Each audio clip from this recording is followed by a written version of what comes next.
हेडलाईन्सचे प्रायोजक आहे NBC bearings, लांब पळण्यासाठी। पावसाळी अधिवेशनाआधी राज्य मंत्रिमंडळाच्या विस्ताराची शक्यता, रिक्त मंत्रिपद भरली जाणार। विधानसभा निवडणुकीआधी आमदारांना ताकद देण्याचा महायुतीचा प्रयत्न। नरेंद्र मोदी सलग तिसऱ्यांदा पंतप्रधानपदी, मोदींच्या मंत्रिमंडळात 72 मंत्र्यांचा समावेश।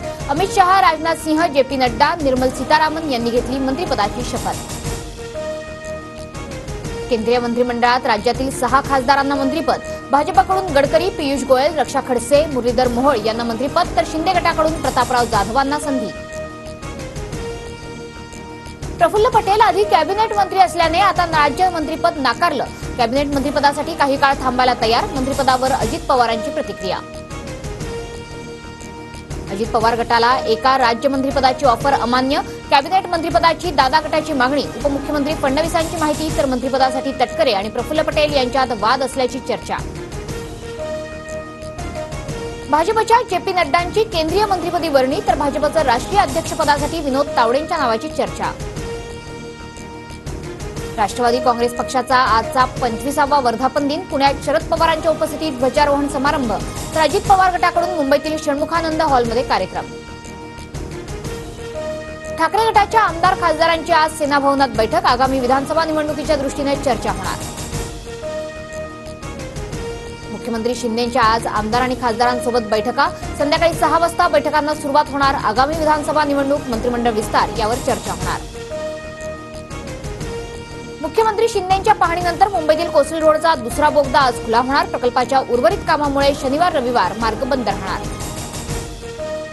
रब्बी हंगामाअंतर्गत नाशकात नाफेड करून कांदा खरेदी, 18 संस्थांच्या माध्यमातून केंद्र सरकार 5 लाख मेट्रिक टन कांदा खरेदी करणार। मुंबईच्या विक्रोळीत एका नव्या इमारतीचा स्लॅब कोसळला, इमारतीतील सुरक्षा रक्षकासह डबा देण्यासाठी आलेल्या 10 वर्षाच्या मुलाचा मृत्यू। राज्यात जोरदार पावसाची हजेरी, मुंबईसह सोलापुरात मुसळधार पावसाच्या सरी, सोलापुरात काही घरांमध्ये पाणी शिरल्यानं जनजीवन विस्कळीत। मालेगावातील देवळा तालुक्यात वादळी वाऱ्यासह पावसाचा तडाखा, उमराण्यातील 25 शेड कोसळले, शेडखालील एकाचा मृत्यू, तर वीज पडून एका तरुणाचाही मृत्यू। भारताकडून मे महिन्यात 722 कोटींचं सोनं खरेदी आणि स्वित्झर्लंड, चीनकडून सर्वात जास्त सोन्याची खरेदी, वर्ल्ड गोल्ड कौन्सिलची माहिती।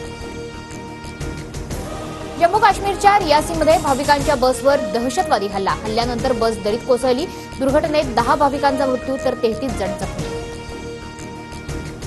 जेईई ॲडव्हान्स परीक्षेमध्ये वेद लाहोटी देशात अव्वल, तर मुलींमध्ये द्विजा पटेल पहिली, 48,000 विद्यार्थी आयआयटीसाठी पात्र। भारताचा पाकिस्तानवर चित्तथरारक विजय, भारताच्या 120 धावांच्या आव्हानासमोर पाकिस्तानचा संघ चारी मुंड्याची, भारताचा 6 धावांनी अफलातून विजय। स्पेनचा युवा टेनिसपटू कार्लोस अल्काझारने रचला इतिहास, जर्मनीचा अलेक्झांडर ज्वेरेवला हरवत अल्काराजने मिळवलं फ्रेंच ओपनचं विजेतेपद। हेडलाईन्सचे प्रायोजक आहे एनबीसी बेरिंग्स, लांब पळण्यासाठी।